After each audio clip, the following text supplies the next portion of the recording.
This video, presented by the Mountain Plains Prevention Technology Transfer Center of Region 8, will discuss the effects of substances on the teen body. In general, e-cigarettes, cannabis, and alcohol are the most commonly used substances among teens today.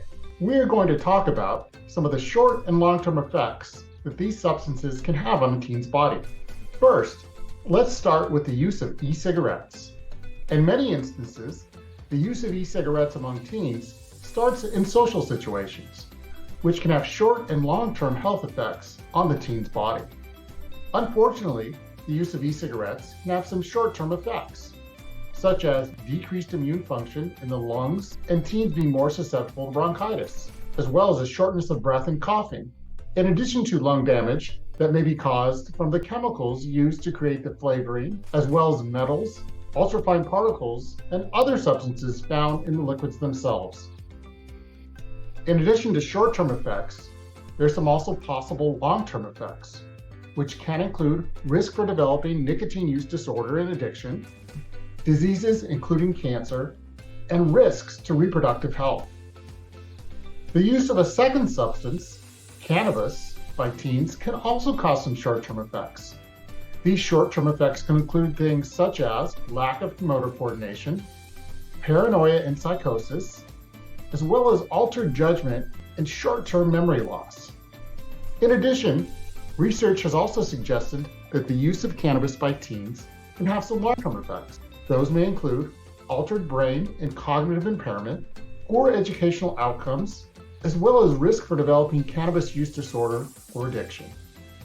The third substance we'll discuss is alcohol.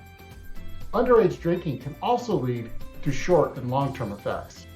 Some of the possible short-term effects of using alcohol by teens may include alcohol-related accidents and injury, interference with normal or typical brain development, increased risk for using of other substances, such as cannabis and e-cigarettes, unplanned sexual activity, and a higher risk for STIs and HIV, in addition to a higher risk for binge drinking. As well, there can also be long-term effects of alcohol use by teens, which may include alcohol use disorder or addiction, memory loss, liver disease or cancer, as well as trembling hands or heart disease. In summary, using any of these substances can have a negative effect on a developing teen's brain and body, which can include the present day and later in life. For more information on the most commonly used substances by teens, including e-cigarettes, cannabis, and alcohol, you're welcome to look at some of the references listed here. In addition, you may always contact us at the Mountain Plains Prevention Technology Transfer Center at the University of Utah for additional information. Thank you for watching.